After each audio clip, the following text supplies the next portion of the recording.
Bom dia, senhoras e senhores. A partir desse momento, a Coordenadoria de Serviço Médico Odontológico do Tribunal de Contas do Estado de Sergipe dá início à live Câncer de Próstata, o que você precisa saber. O palestrante de hoje é o Dr. Breno Amaral e nós temos como, digamos, debatedora, coordenadora, a doutora Renata Ellen Silva Andrade. Eu vou antes ler um currículo resumido da doutora Renata, e em seguida passo a palavra para ela para a abertura do evento. A doutora Renata Ellen Silva Andrade é médica de família e comunidade, especialização em dermatologia, é mestre em saúde da família pela Fundação Oswaldo Cruz, do Rio de Janeiro, médica do Tribunal de Contas do Estado de Sergipe, preceptora do internato do curso de medicina da Universidade Tiradentes, professora de saúde coletiva do Departamento de Medicina da Universidade Federal de Sergipe, campus Aracaju. Assim, eu passo, então, a palavra à doutora Ellen, que é a moderadora desse evento, para a abertura oficial e também para se dirigir ao doutor Breno e aos participantes. Bom dia, doutora Renata Ellen.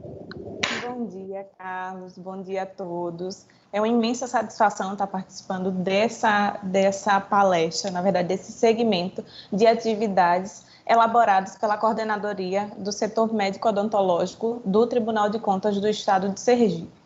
Um evento que foca, na verdade, na alusão, na informação e na melhoria e no reforço à assistência e ao cuidado à saúde do homem, uma população que conhecidamente não tem tanto costume em procurar serviços e unidades de saúde.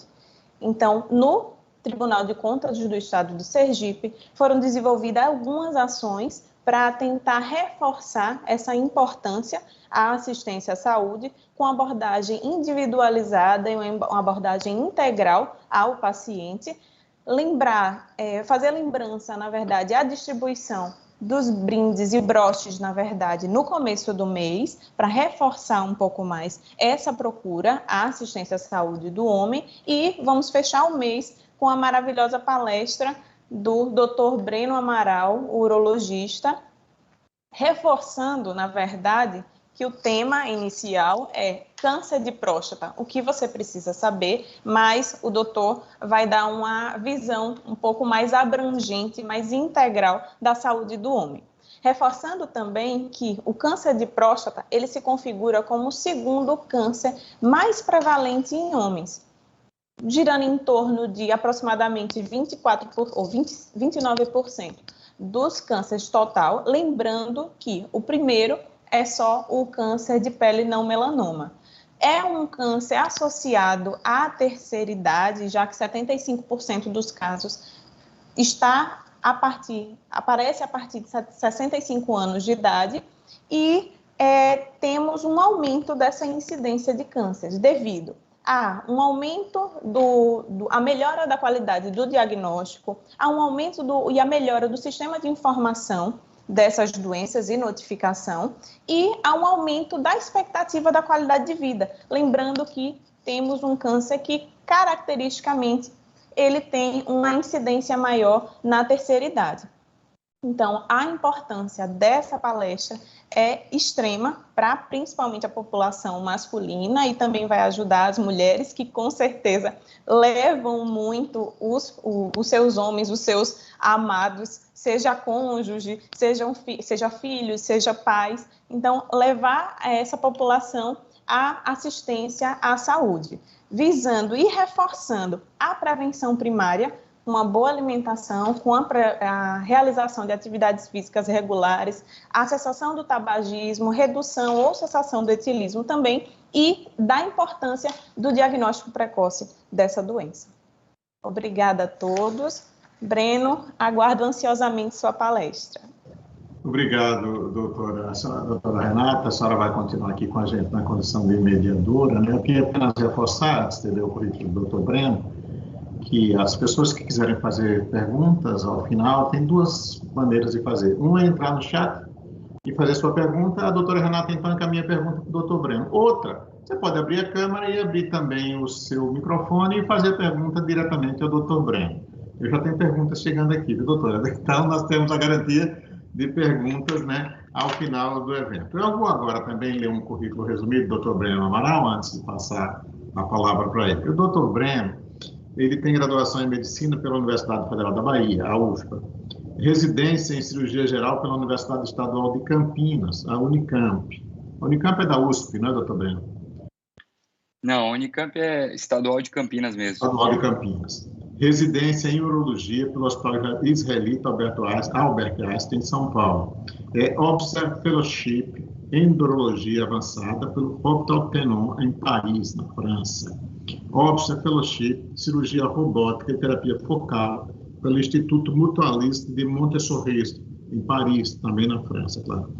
Pós-graduação em Cirurgia Robótica e em Urologia pelo Hospital Israelita Albert Einstein, em São Paulo. Então, agora eu passo a palavra ao Dr. Breno, cumprimentando-o para a sua palestra de hoje. Bom dia, Dr. Breno, seja bem-vindo. Bom dia, Carlos. Bom dia, Renata. Bom dia a todos que estão nos assistindo. Gostaria de agradecer o convite, a oportunidade de poder falar para os colaboradores do Tribunal de Contas um pouco sobre câncer de próstata, mas muito além disso, falar sobre saúde do homem, falar sobre prevenção e diagnóstico precoce. Trouxe aqui uma apresentação, vou compartilhar com vocês.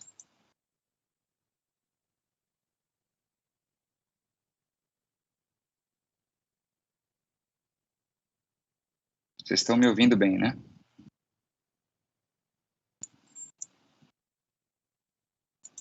A gente já lhe ouve e está vendo também já aí o que o senhor acaba de postar.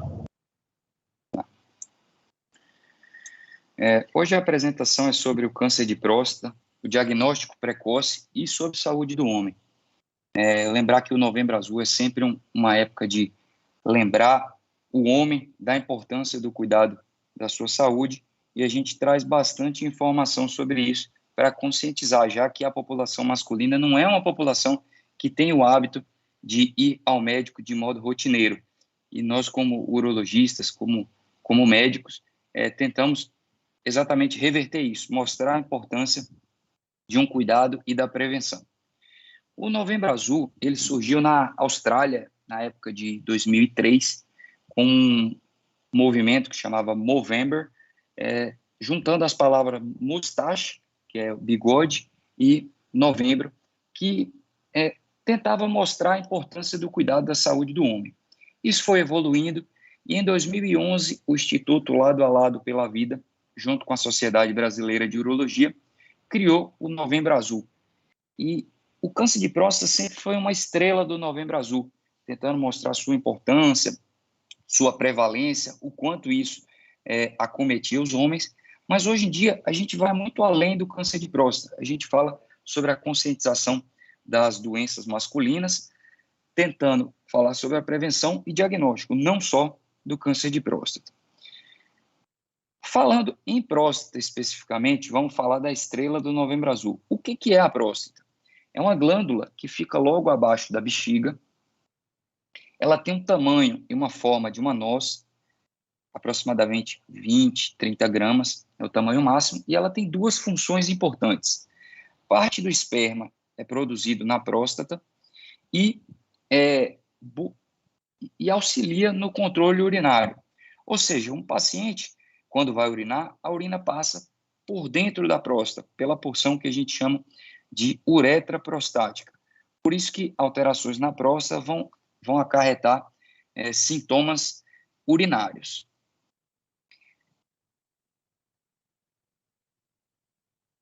Aqui mais uma vez mostrando um outro corte, tentando mostrar o quanto ela está interligada com a bexiga e com o sistema urinário, com a passagem da urina. Quando a gente fala de próstata, a gente se preocupa muito com o câncer, mas a gente tem que tratar a próstata como um todo. Ela pode ter inflamações, que são as prostatites. O paciente ele se apresenta com febre, dor, dificuldade de urinar, uma sensação de urinar muito ruim, como se estivesse estrangulando o canal. E o paciente que tem a prostatite crônica é aquele paciente que sente uma dorzinha, uma fisgada, eventualmente, no períneo, que é entre a região entre o testículo e o ânus. E isso pode ser um sinal de prostatite, que é a inflamação da próstata. Um outro grande problema que acomete os homens é a hiperplasia prostática benigna, que é o crescimento benigno da próstata. É um aumento progressivo e lento. É comum em pessoas que vão envelhecendo, ou seja, o homem envelhecer, a próstata vai aumentando. E isso dá sintomas urinários.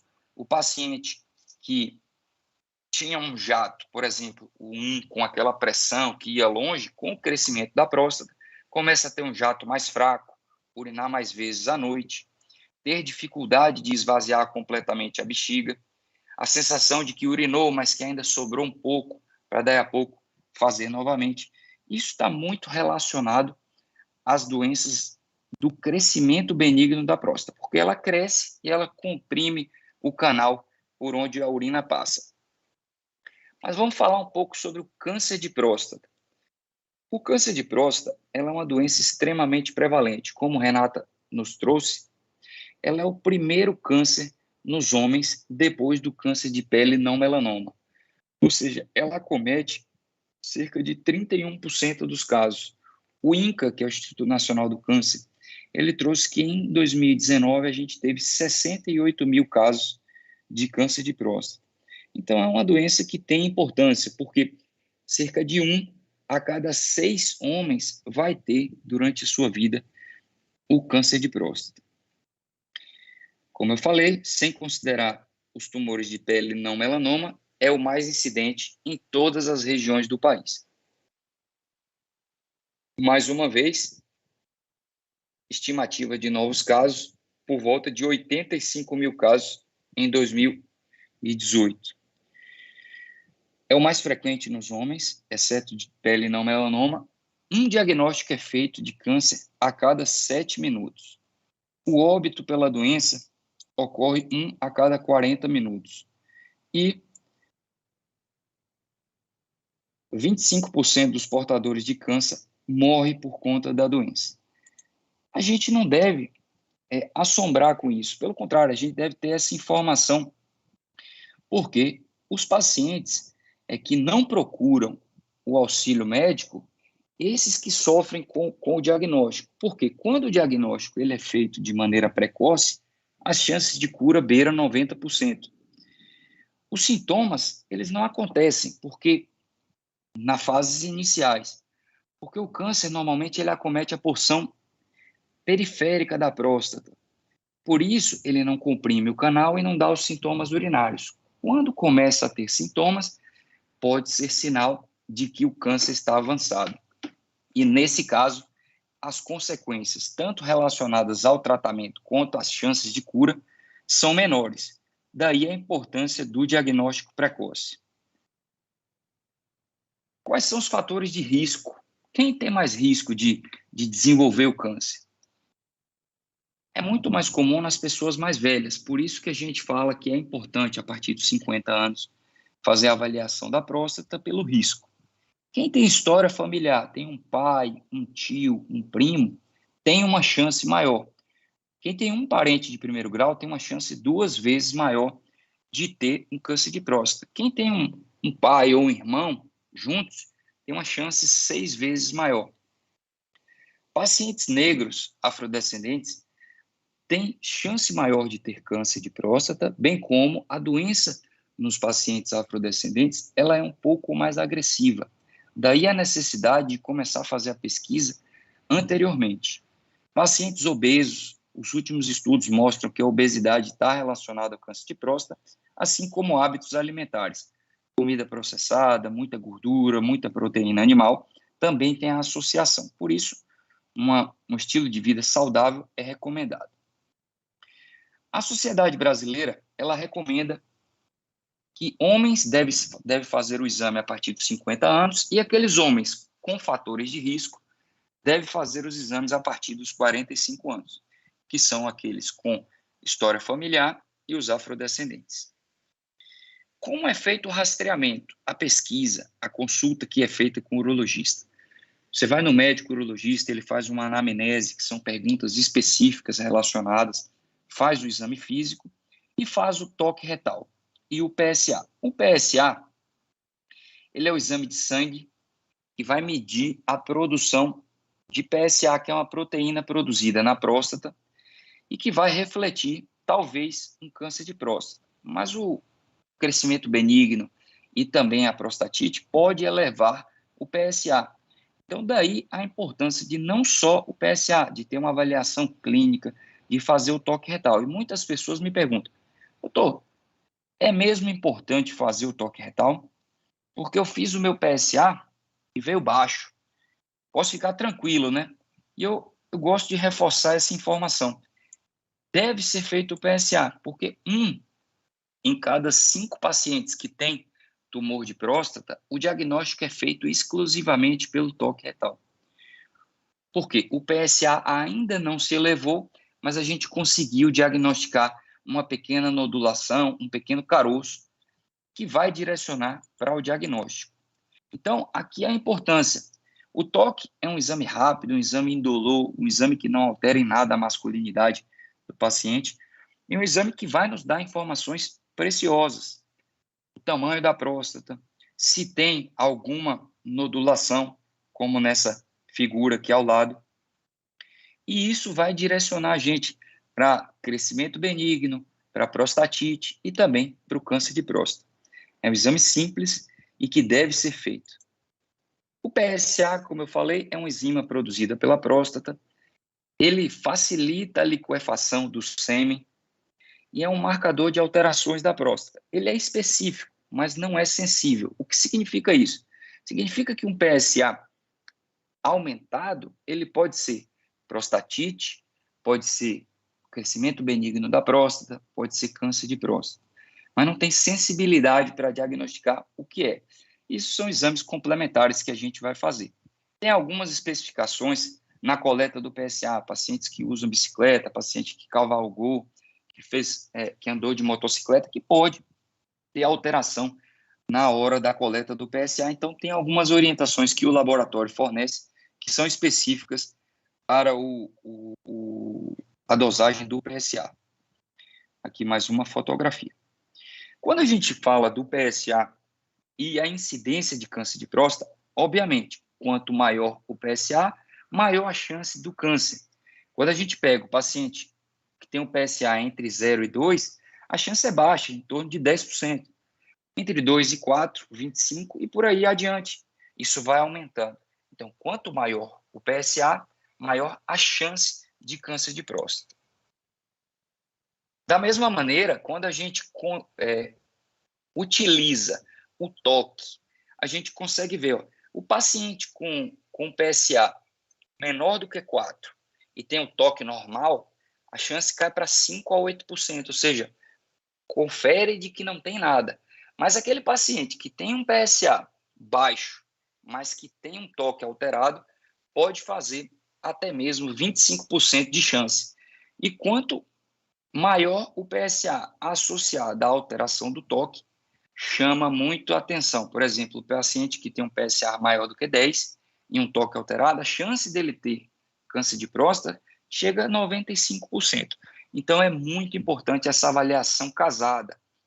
Então, o paciente que chega no meu consultório, fez uma avaliação, tem um toque normal e um PSA normal, isso tranquiliza, isso faz com que o paciente fique tranquilo, pelo menos por um ano, para que no ano que vem ele faça novamente os exames de rotina. O diagnóstico, tudo que a gente falou está relacionado ao rastreamento, à suspeita. O diagnóstico hoje ele é confirmado com a biópsia de próstata. E hoje a gente tem uma arma muito importante que é a ressonância da próstata, que tem ganhado muita importância no campo do câncer, porque antes da realização da biópsia, é orientada a realização da ressonância, porque ela tem 2 informações importantes. Se é câncer ou se não é câncer. Quando ela dá baixa probabilidade de câncer, quando a gente associa a outros parâmetros clínicos, a gente pode evitar de fazer a biópsia, que é um exame invasivo, com riscos. E quando ela diz é positivo, tem um carocinho aqui, um endurecimento aqui, um nódulo suspeito aqui, além de a gente fazer a biópsia tradicional, que tem a retirada de 12 a 14 fragmentos, A gente vai no lugar onde a ressonância está sinalizando e faz uma fusão. A gente faz vários fragmentos do local para aumentar a chance do diagnóstico. Então, a ressonância ela é um parceiro do urologista nessa caminhada no diagnóstico com o câncer de próstata. Quando faz a biópsia, existe uma classificação para dizer o quanto de agressividade tem esse tumor, é uma classificação de Gleason. Isso vai vir exatamente na biópsia. E o tratamento, a gente divide. Assim como qualquer tumor, a gente tem que fazer um estadiamento, que é entender como esse tumor está se comportando, em que fase ela está. Se ela está localizada na próstata, se ela está na próstata e pegando alguns órgãos vizinhos, ou se já tem um comprometimento à distância, que a gente chama de metástase. Então, essa tabela aqui ao lado, ela consegue mostrar para a gente, inclusive, a sobrevida, que é o quanto o paciente vai viver a depender do grau, do estágio clínico do tumor. Então, o paciente que tem um câncer localizado, a chance dele estar vivo em 5, 10 anos é 95%. O paciente vai viver muito bem e vai ter uma vida com qualidade de vida. À medida que o tumor ele vai se desenvolvendo, os tratamentos vêm acompanhados de complicações específicas e também a sobrevida ela vai diminuindo. Ou seja, o paciente que tem um tumor com metástase, a chance de 40% de sobrevida em 5 anos. Então, daí a importância da gente focar no diagnóstico precoce, ou até mesmo no não diagnóstico. Simplesmente falar para o paciente, você está muito bem, sua próstata não tem nada, siga sua vida se cuidando, se alimentando bem, fazendo atividade física. Então, essa avaliação ela é super importante. Aqui eu vou trazer algumas opções de tratamento. Hoje, o tratamento ele se divide, como eu falei, no risco e no grau, no estágio. Hoje a gente tem a vigilância ativa. Aqueles tumorzinhos que estão bem localizados, que a gente chama tumor de baixo risco ou muito baixo risco, a primeira indicação é fazer vigilância ativa. Não é fazer um tratamento ativo, uma cirurgia, uma radioterapia, um hormônio, uma injeção. Não, é observar, porque uma grande parte dos pacientes vai viver o resto da vida muito bem, obrigado, sem nenhum problema. Entretanto, alguns desses pacientes podem ter um upgrade, um aumento de categoria, e nesse caso, a gente promove o tratamento ativo, que é cirurgia, radioterapia, eu vou falar um pouco mais adiante. Mas uma grande parte dos pacientes com tumor de próstata baixo risco pode ser observada, e deve ser observada de modo regular. Essa observação não vai comprometer em nada o controle oncológico e nem a sobrevida. Então, sendo bem observado com protocolo específico, o paciente vai viver muito bem e se houver uma progressão de categoria, um tratamento ativo é proposto. Quando a gente fala de cirurgia, a gente fala em prostatectomia radical, que é a remoção completa da próstata, da vesícula seminal. E houve uma evolução significativa também nos últimos anos. Antigamente, a gente fazia a prostatectomia aberta, a prostatectomia convencional, onde é feito um corte infraumbilical, retirada a próstata e uma conexão entre a bexiga e a uretra. Com o passar e a evolução das tecnologias, a gente começou a fazer a prostatectomia por videolaparoscopia, que é uma técnica minimamente invasiva, com menos sangramento, com melhor recuperação pós-operatória. E no ano de 2008 para cá, a gente incorporou a tecnologia robótica aqui no Brasil. Como funciona a tecnologia robótica? O cirurgião, ele fica Vou projetar um vídeo aqui para vocês. Vocês estão vendo?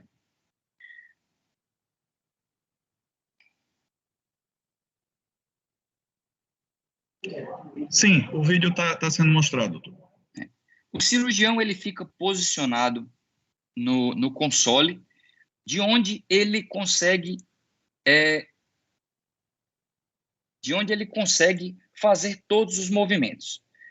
Esse console é acoplado à plataforma robótica, onde tem os braços robóticos. Esses braços ficam por dentro do paciente com pinças extremamente delicadas, onde a gente consegue ter uma magnificação da imagem e consegue ter melhores movimentos, elimina o tremor, diminui o sangramento. Ao lado do paciente fica um outro urologista, uma instrumentadora e um segundo auxiliar para colocação de pinças, para poder aspirar, para poder ajudar o cirurgião que fica posicionado no console. Todos esses movimentos, eles é como se a gente estivesse dentro do paciente fazendo todos os movimentos do punho. E isso faz com que a gente tenha uma maior precisão na hora da realização da cirurgia. Doutor Breno, a que distância o senhor está do paciente quando o senhor está no consultório? A gente fica mais ou menos 1,5 metro do paciente. No momento inicial da cirurgia, o cirurgião e seus assistentes fazem a colocação das pinças, que aqui está demonstrado. O cirurgião, depois da colocação das pinças e da câmera, vem para o console, que é aqui na lateral, que fica próximo, na mesma sala cirúrgica. E os auxiliares ficam colocando as pinças, aspirando, fazendo o auxílio dentro da cirurgia. E o cirurgião, com a visão, ele faz todos os movimentos do console. O console ele não faz nenhum movimento sozinho. Tudo que é feito dentro do paciente, ele é feito pelo cirurgião, com o auxílio da plataforma robótica. E a plataforma ela consegue eliminar o tremor, os pequenos tremores, tem uma visão estabilizada, e isso tem alguns ganhos em relação ao sangramento, em relação à recuperação pós-cirúrgica. 2 medos que os pacientes têm é a impotência e a incontinência. E eu vou trazer aqui qual é o objetivo da cirurgia? É remover a próstata, que está representada em verde. Manter íntegro o esfíncter e manter íntegro a inervação do pênis. Essa é a ligação final, a anastomose entre a bexiga e a uretra. A cirurgia robótica, ela magnifica essa realização do procedimento e conseguiu, com o passar do tempo, diminuir as taxas de continência. O paciente pode precisar utilizar um forro, um protetor no pós-operatório, mas a gente tem essas taxas reduzidas. Com relação à potência sexual, existem várias situações que a gente tem que ponderar. Quando o tumor ele é localizado dentro da próstata e que não está na região lateral, a gente pode fazer uma cirurgia preservadora, que a gente faz como se fosse a remoção exclusiva da próstata. Mas quando o tumor está mais avançado e já pega esses nervinhos aqui que passam por redor da próstata, eventualmente há um comprometimento, porque a gente tem que tirar o tumor, a gente tem que curar o paciente. O paciente precisa ser curado. A gente chama de trifecta, quando a gente acerta as 3, que é o objetivo cura do tumor, o paciente continente e o paciente potente. Então, a cirurgia tem esses 3 objetivos. E isso depende do grau do tumor, obviamente. Outras opções de tratamento, a radioterapia, que também tem efeitos colaterais, como retite, cistite, que é inflamação. A própria incontinência e impotência pode, porque a irradiação ela faz com que tenha lesão dos tecidos ao redor. Existe hoje o HIFU, que é a terapia focal, que a gente consegue tratar com baixo índice de complicações alguns tumores. Isso é uma terapia que ainda está em desenvolvimento, que é uma opção de tratamento efetiva, mas que é para pacientes selecionados. Não dá para você falar, não, eu quero fazer terapia focal. Não, isso é uma avaliação conjunta do urologista, do oncologista, do radioterapeuta, vamos dizer assim, uma opinião multidisciplinar e falar, esse paciente se encaixa muito bem para esse tipo de terapia. Quando a gente fala em pacientes que já têm um tumor mais avançado, metastático, a cirurgia e a radioterapia ela começa a ter uma baixa resolutividade. Então, o paciente ele vai se beneficiar com um bloqueio androgênico, que é zerar a testosterona. Isso pode ser feito de modo cirúrgico, com a remoção do testículo ou do miolo do testículo, vamos dizer assim, ou com medicamentos que a gente faz a castração química, ou quimioterápicos e radiofármacos. Isso é uma coisa que vem se desenvolvendo nos últimos anos. Desde 2014, a gente tem a incorporação de muita droga no mercado.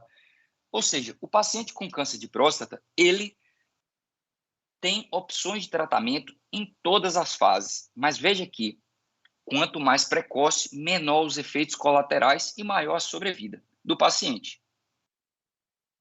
Saindo um pouco aqui de câncer de próstata, eu vou começar a falar a evolução do homem. O homem ele não se preocupa em ir no médico, muito questão da fragilidade, de não se mostrar frágil.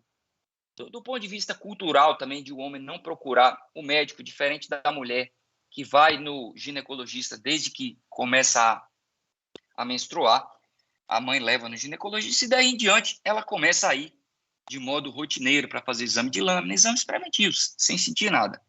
E o homem ele deveria também fazer isso. Só que com o dia a dia, com o trabalho, com a correria, com medo de achar alguma coisa, ou até mesmo com medo de ficar broxa, com medo e desinformação, ele não procura o atendimento médico. Então, eu vou falar aqui de algumas condições que a gente, como urologista, como médico generalista, consegue ajudar e consegue orientar o homem de modo geral. Então, na criança, a gente pode ajudar na fimose, criança que não consegue expor a glândula adequadamente.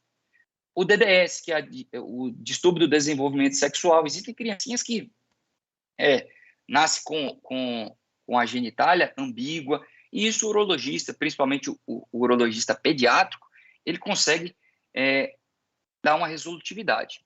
Com relação às infecções também do trato urinário, é o urologista que ajuda o pediatra nessa jornada.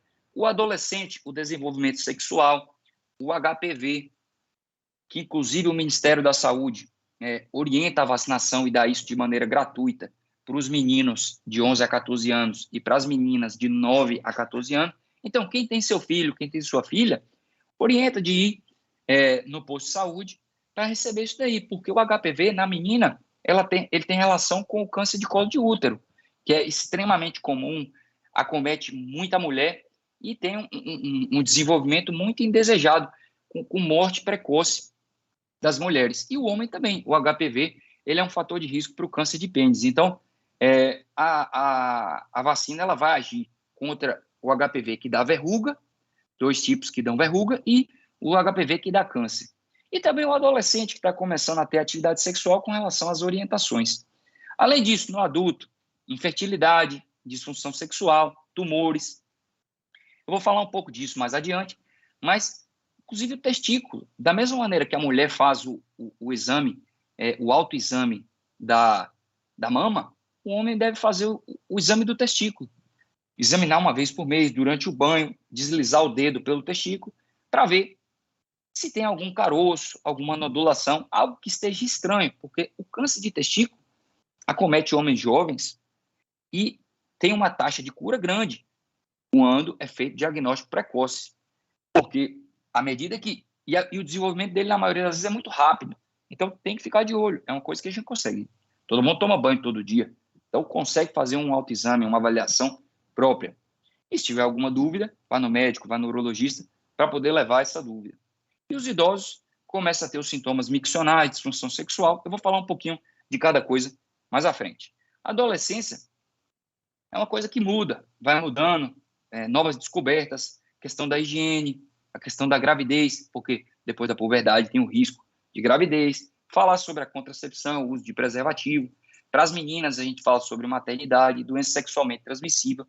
Então, assim, a gente tem que aproveitar a criança para informá-la. Isso deve ser feito na escola, isso deve ser feito pelos pais. Isso é uma coisa natural quando a criança vai se desenvolvendo. Então, a gente tem que falar de sexo em casa, tem que falar abertamente do uso de preservativo. Questão do tamanho de pênis é uma coisa que leva muito adolescente, até mesmo adulto, para o consultório do urologista. Inclusive, depois aí dessa cirurgia que um cantor sertanejo fez de cirurgia para o aumento de pênis, muita gente até pergunta.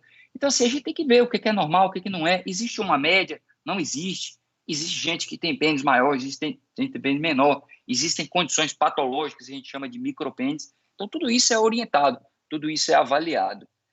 A questão da masturbação, o que isso é normal, que é um período de autoconhecimento do adolescente e também do adulto. Tem adulto que pratica na fase adulta, e isso a gente tem que encarar como normal e bater um papo abertamente. A questão da ejaculação rápida ou precoce, isso é uma coisa que interfere muito o casal, interfere muito a questão psicológica do homem, a ansiedade de performance. Obviamente, que isso faz com que o cara procure o urologista, mas muitas vezes isso acontece, vai acontecendo, e a pessoa só procura quando está numa situação muito ruim. Então, a gente tem que se mostrar presente, médicos, urologistas, clínicos gerais, para poder ajudar o paciente, porque todas essas patologias que eu falei até agora tem tratamento, tem orientação, entendeu? Às vezes é uma pequena orientação que muda o raciocínio do paciente, que deixa ele tranquilo, e isso começa a ter um benefício na qualidade de vida. Com relação aos métodos contraceptivos, para as meninas existem várias maneiras, e para os homens a gente fala muito do uso do preservativo, que tem a questão da gravidez, mas também, e muito importante, a questão das doenças sexualmente transmissíveis. A DST, a gente divide em verrugas, úlceras e corrimento. Corrimento é o popular gonorreia, pinga-pinga, que isso acontece em pacientes que têm relação sem preservativo. Aparece uma semana depois, 3 a 5 dias depois, vai no consultório, começou isso daqui.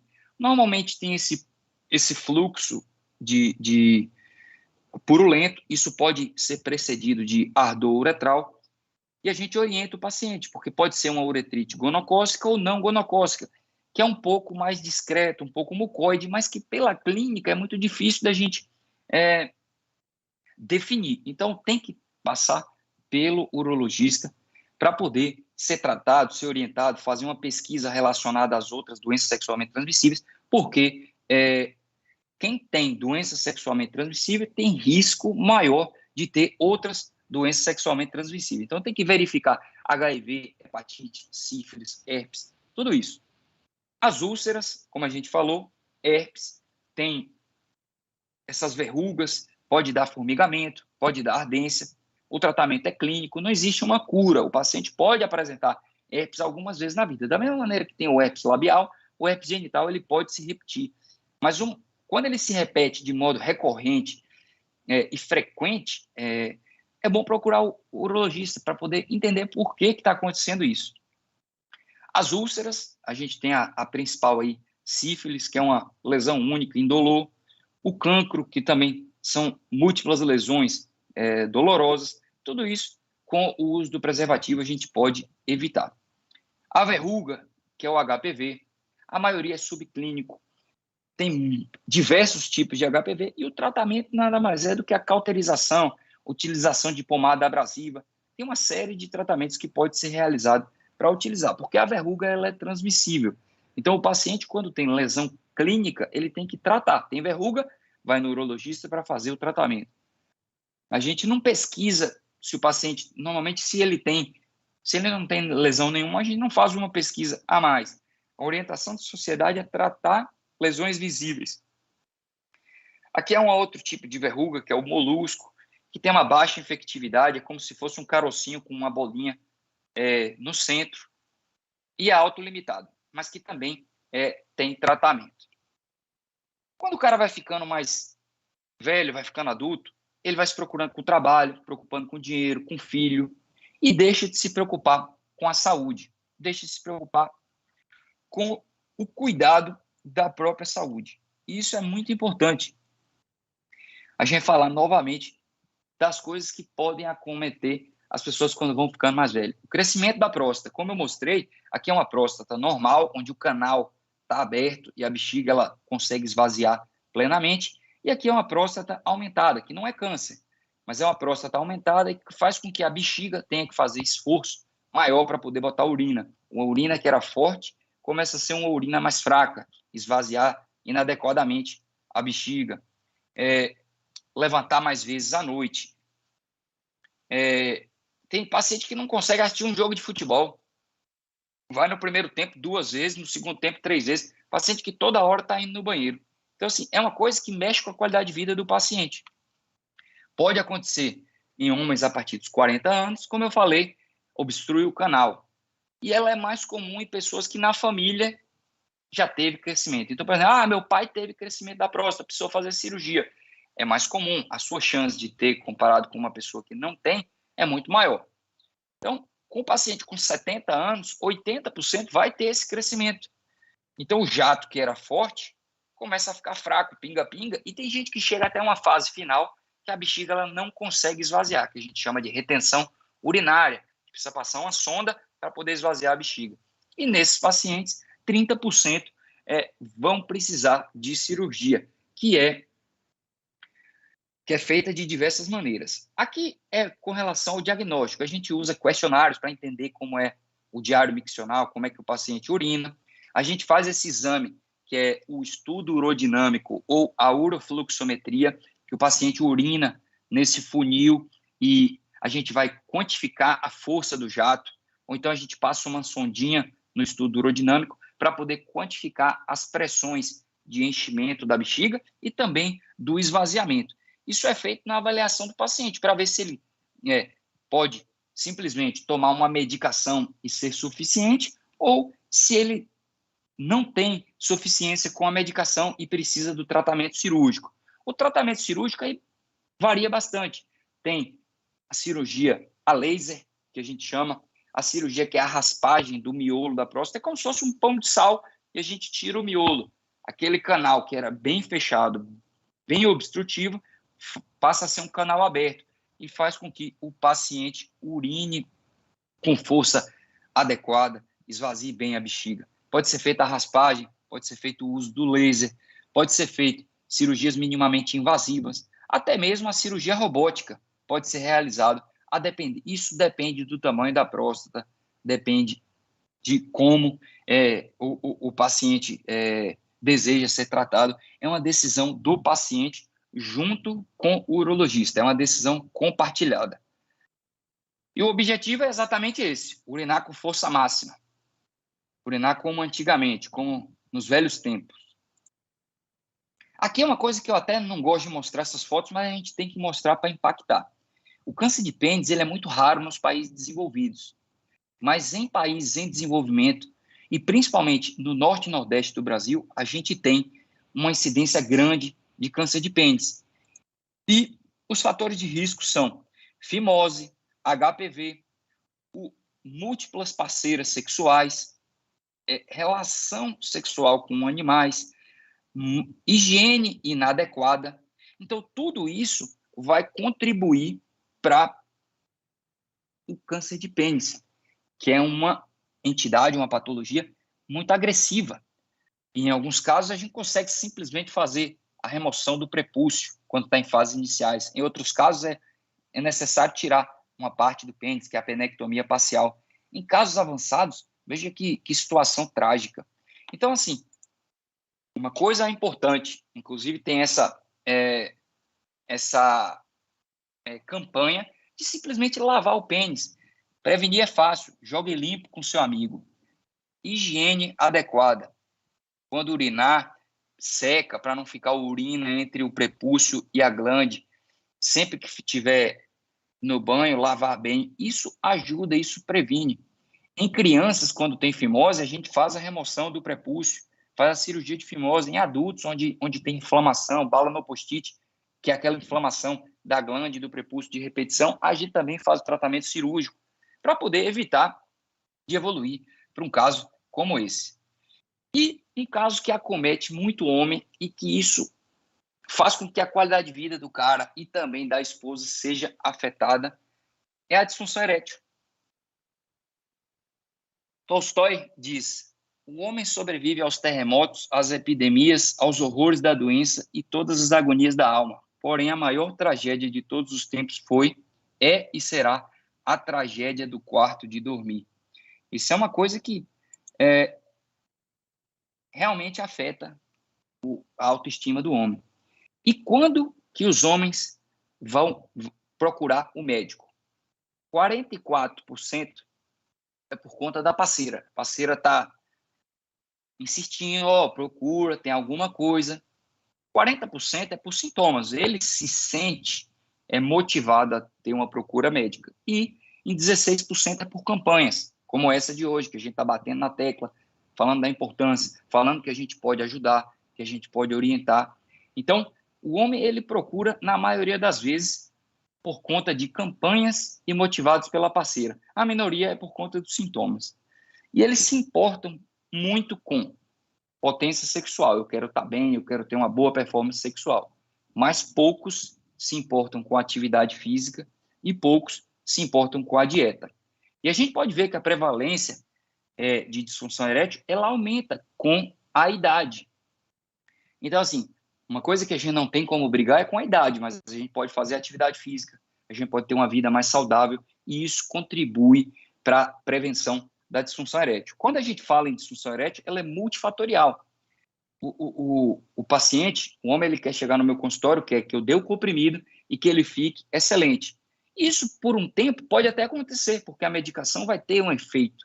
Mas se ele não tem o controle do diabetes, do sedentarismo, se ele tem problemas no trabalho, problemas financeiros e não resolve, se ele fuma e não para de fumar, se ele tem o colesterol alto e não tem o controle, e tem pressão alta e não controla, de repente a medicação não consegue nem surtir efeito.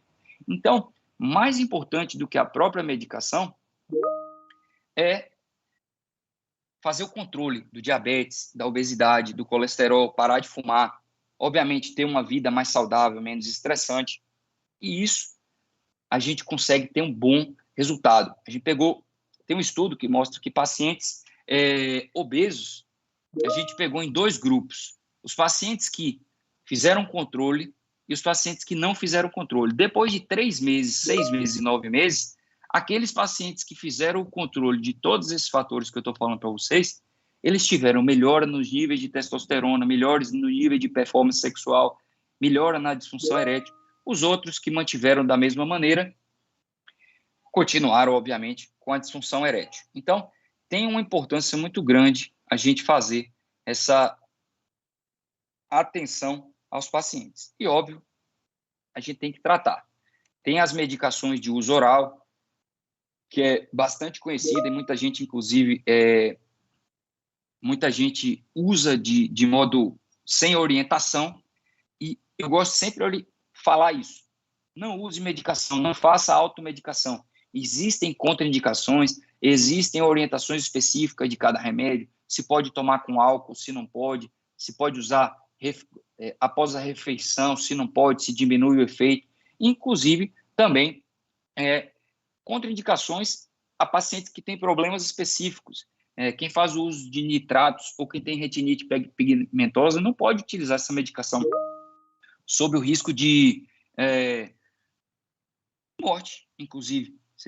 Vocês devem ter ouvido falar. E diz, eu conheço uma pessoa que utilizou e que morreu.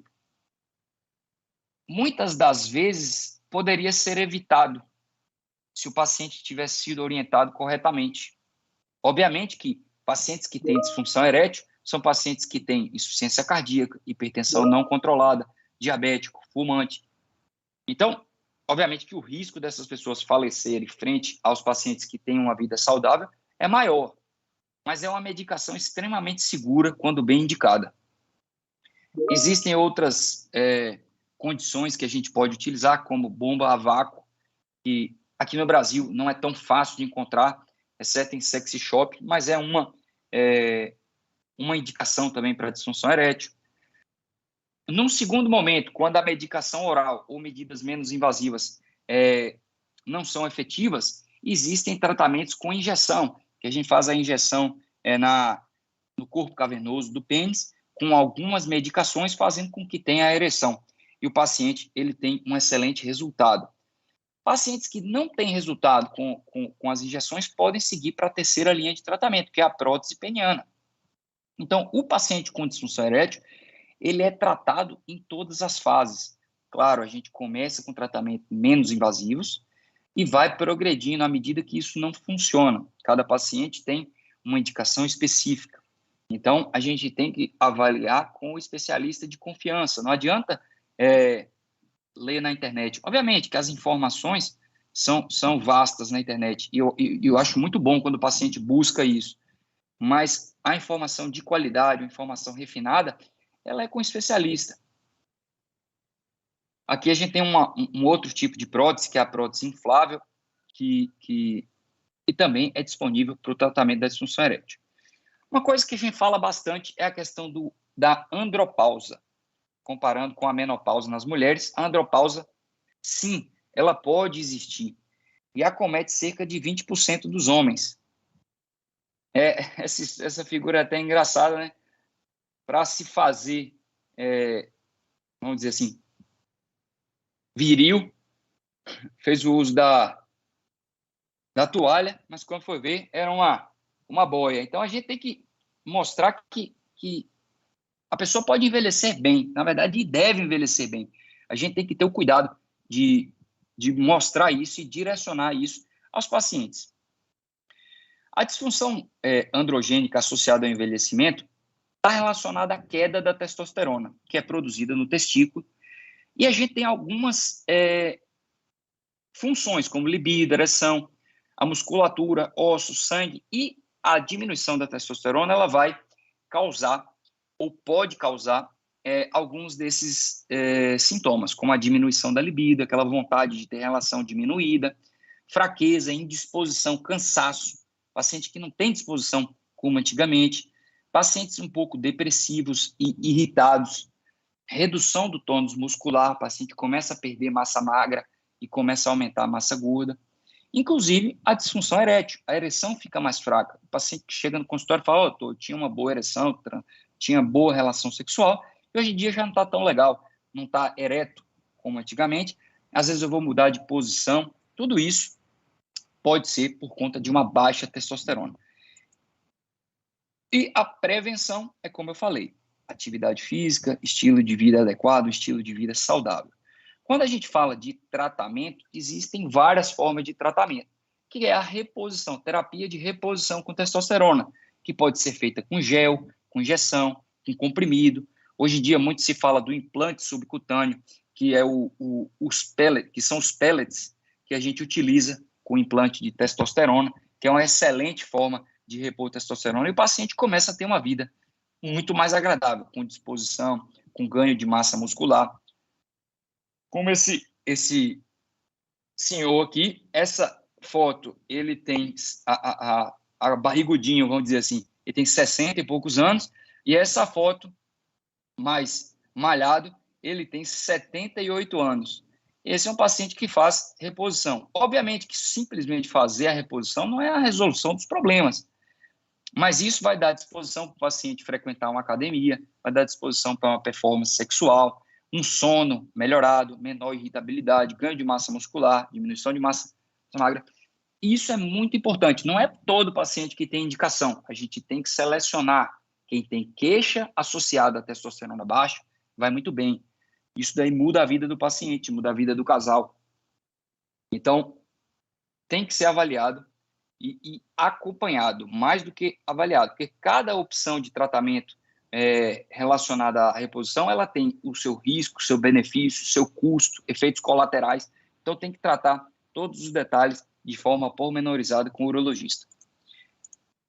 E aqui a gente mostra o quanto a sociedade brasileira ela se esforça em trazer o Novembro Azul, o câncer de próstata, o preconceito para a sociedade, tentando trazer o homem, de modo geral, para o consultório médico, para poder prevenir, para poder promover saúde.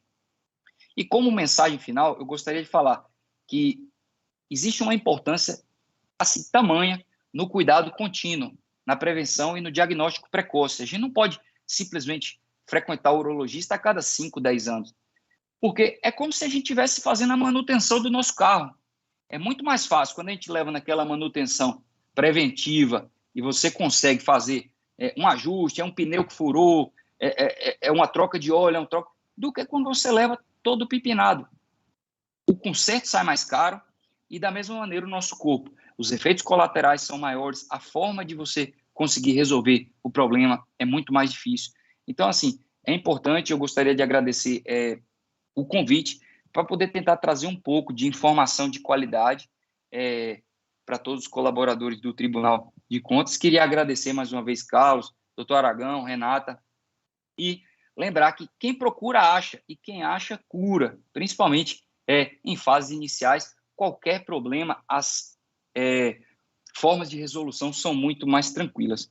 Mais uma vez, obrigado, eu deixo aqui à disposição meu contato no Instagram, meu site, quem quiser entrar para a gente poder bater um papo, e aqui é meu WhatsApp pessoal, que eu converso com o paciente, tiro dúvida e oriento. Doutor Breno, agradecendo ao senhor, eu gostaria de dizer o seguinte: nós temos algumas perguntas, e que eu vou passar para a nossa mediadora, a doutora Renata, e dizer também o seguinte: depois que a doutora Renata fizer essas perguntas, se alguém quiser, é só abrir a câmera e abrir também o microfone e faz a pergunta diretamente ao doutor Breno. A gente sabe, doutor, que às vezes o homem ele tem medo de se expressar, dizer, eu estou com tal problema, enfim, aí principalmente tem uma mulher por perto, aí é que ele tem medo, mas o senhor deixou claro que não tem que ter medo de nada disso. Então, eu devolvo a palavra para a doutora Renata, depois que ela fizer as perguntas e nós respondê-las, se alguém quiser se manifestar, se manifeste, senão eu volto com a doutora Renata para encerrar. Doutora, é com a senhora. Bom dia mais uma vez. Queria primeiro agradecer bastante, na verdade, e ressaltar a competência e a disposição do colega em falar de forma mais integral sobre o assunto proposto. Inicialmente, nós nos propomos a falar sobre câncer de próstata, mas a competência é tão grande que foi além, tá? E eu gosto bastante dessa abordagem mais integral. Então, muito obrigada, Breno, pela disposição e pela disponibilidade em falar conosco dessa forma mais integral, dessa forma mais completa, tá bom? Então, temos algumas perguntas, tá? E eu vou repassar essas perguntas, mas desde já agradeço demais o caráter da abordagem, tá? A primeira pergunta. A pessoa quer saber se existe uma relação ou impacto da reposição hormonal com o câncer de próstata. Existe algum risco? Veja bem, isso é um assunto extremamente polêmico, que com o passar dos anos a gente tem descoberto que não existe uma relação de risco. O paciente que tem a predisposição de ter o câncer de próstata, ele pode, sim, com a reposição, agravar, mas isso não é por conta da reposição. Então, assim, hoje a gente tem muita segurança no paciente que tem disfunção da produção de testosterona em repor.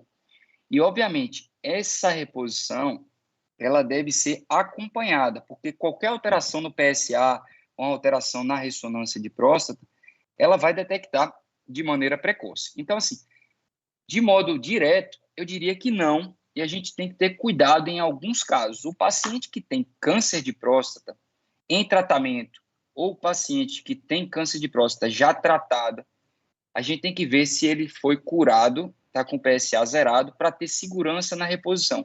Mas, de modo geral, a reposição para o paciente que tem indicação não tem esse efeito colateral de desenvolver o câncer de próstata. Uma outra situação que também, junto com a reposição, o pessoal pergunta muito, é com relação a eventos cardiovasculares, infarto, AVC, que antigamente tinham um medo muito grande. E hoje a gente descobriu que, pelo contrário, o paciente que tem uma testosterona baixa, ele está muito mais associado do que a ter esses eventos, como infarto e AVC, do que aquele paciente que faz a reposição. Obviamente que a gente não pode fazer uma reposição cavalar, vamos dizer assim, com doses expressivas. Tem que ser controlado, mantendo próximo do nível superior. Isso vai dar qualidade de vida, vai dar, inclusive, uma proteção cardiovascular para os pacientes. A segunda pergunta, Breno, é o que deve ser evitado e o que é recomendado para a prevenção do câncer de próstata? Veja bem, não existe uma indicação formal de prevenção. Eu não posso dizer para você, pare de fazer isso, que dessa maneira, diretamente, você vai contribuir para prevenir o câncer de próstata. O que a gente orienta, e a sociedade, inclusive, recomenda, é que tenha uma vida saudável, evitar excesso de alimentos proteicos, proteína animal. Controle da obesidade é uma coisa que é orientado também. Existem alguns alimentos que as pessoas até perguntam muito, questão do tomate, do selênio, que pode ter uma relação. Os estudos que demonstram isso, a gente tem que ver com bastante cuidado. Óbvio que o tomate ele vai ajudar, o licopeno, principalmente se cozido, ele tem um benefício, mas não há. Eu não posso falar, coma 50 tomates e você nunca vai ter câncer de próstata. Isso é difícil da gente falar. Então, assim, de modo geral, tenha uma vida saudável, se alimente bem, evitar alimentos multiprocessados. Dessa maneira, a gente consegue, de certo modo, prevenir. Não só o câncer de próstata. Quando a gente fala de tabagismo, a gente fala de câncer de bexiga, câncer de pulmão, câncer de intestino. Então, assim, vida saudável, ela previne de todos os cânceres, né? Por assim dizer. Óbvio que os genéticos a gente não tem muito o que fazer, a não ser uma pesquisa genética que, em alguns casos, tem benefício. E uma outra pergunta se existe relação da frequência da atividade sexual com a incidência do câncer de próstata? Isso não. Existe um estudo, que inclusive foi motivo de várias reportagens, que trouxe o número de masturbação ou relação sexual como protetor. Mas é um estudo com diversas falhas metodológicas. Da mesma maneira como a alimentação, eu não posso falar, se você tiver determinado número de relações, você vai conseguir prevenir o câncer de próstata. Obviamente que relação sexual, para a qualidade de vida do casal, a gente tem que recomendar quantas for necessário, quantas o casal tiver interesse. Mas como método de prevenção de câncer vai ser complexo. Doutora Renata, acho que a senhora tem essas 3 perguntas, né? Mas eu tenho uma pergunta aqui, a questão, não sei se tem alguma coisa a ver com o câncer de próstata. A pessoa pergunta assim, doutor, o senhor falou sobre implante peniano. Nós estamos vivendo uma fase onde os estimulantes fazem com que as pessoas mais velhas passem a ter uma relação sexual mais ativa, no caso do Viagra, tal. Em que momento a pessoa deixa de usar o Viagra e pode fazer o implante? E se o senhor recomenda o implante? A pergunta é essa. Veja bem, a disfunção erétil, que é a impotência sexual, ela tem diversas linhas de tratamento. A primeira, como eu falei, modificar o estilo de vida, utilizar medicações como o Viagra, né, popular azulzinho. Essa é a primeira linha de tratamento. Quando que a gente pula para uma segunda linha de tratamento? Quando a primeira não funcionou. Então, a gente vai para injeções penianas, injeção de substância que vai promover a ereção. E quando que a gente vai para a prótese peniana? Nesse caso, a gente vai quando a primeira e a segunda foi falha, porque todas as linhas de tratamento, elas são mais complexas, mais invasivas, com maior efeito colateral, então a gente só pula de uma fase para outra quando o paciente já não funciona com as fases iniciais. Eu só queria saber agora se tem algum macho aí disposto, corajoso, para botar a cara no ar e fazer a pergunta. Quero ver quem é que está aí. Pedro, tem alguma coisa para perguntar, Pedro?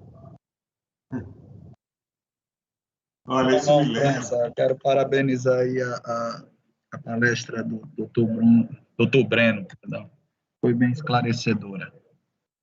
Pronto, doutor Breno, isso me lembra uma vez que um governador da Bahia, que eu não me recordo o nome agora, teve um câncer de próstata e ele divulgou na cidade inteira, no estado inteiro, assim, seja homem, faça o toque. Né? E acho que com aquilo ele desmistificou muita coisa, né, doutor Bruno? Não, sem dúvida, a gente no Novembro Azul, a gente aproveita essa oportunidade para poder tirar esse tabu, tirar esse mito, trazer informação, porque assim, é uma coisa que eu gostaria de falar, não vai mudar nada, mas pelo contrário, vai mudar tudo na vida do homem. Se a gente faz um diagnóstico precoce, a gente consegue tratar sem ter efeitos colaterais. Então, assim, se ele faz, muda para o bem. Se ele não faz, muda para o mal, porque a gente vai diagnosticar em fases tardias com efeitos colaterais muito piores, entendeu? Então, assim, fazer o toque muda tudo. Bom, da minha parte eu agradeço ao doutor Breno, mas eu vou devolver a palavra à doutora Renata, para que ela faça o encerramento, e certamente ela vai ainda ter muita coisa para dizer. Doutora Renata, eu devolvo a palavra para a senhora. Primeiro, eu gostaria de agradecer a presença de todos os envolvidos e também agradecer a atenção e a disposição de todos os participantes. Agradecer ao Dr. Breno pela excelente palestra e relembrar a todos que não é só câncer de próstata, a gente tem outras doenças que são mais prevalentes no homem também. Lembrar também que as doenças cardiovasculares são bastante incidentes nessa população, e a gente precisa ter esse cuidado. E relembrar a disponibilidade dos profissionais do setor médico odontológico para cuidado dessa população, tá? Segunda a sexta, estamos aqui. É só procurar, vocês vão ter um atendimento integral e de qualidade. Obrigada. Então, obrigado a todos. O doutor Breno ainda quer dizer mais alguma coisa? Não, eu queria só agradecer mais uma vez o convite e falar que estou à disposição aí, se alguém quiser bater um papo, se alguém quiser tirar alguma dúvida, pode entrar em contato comigo, fico à disposição. Muito obrigado a todos, então. E agradecimento especial ao doutor Agão, né, nosso coordenador, que deixa a doutora Renata Ellen muito bem, substituindo muito bem, participando desse evento, e a gente fica muito feliz, doutor Breno, com a presença do senhor. Doutora Renata, muito obrigado mais uma vez, e até a próxima. Até a próxima a todos, e em nome da doutora Renata, o evento está encerrado.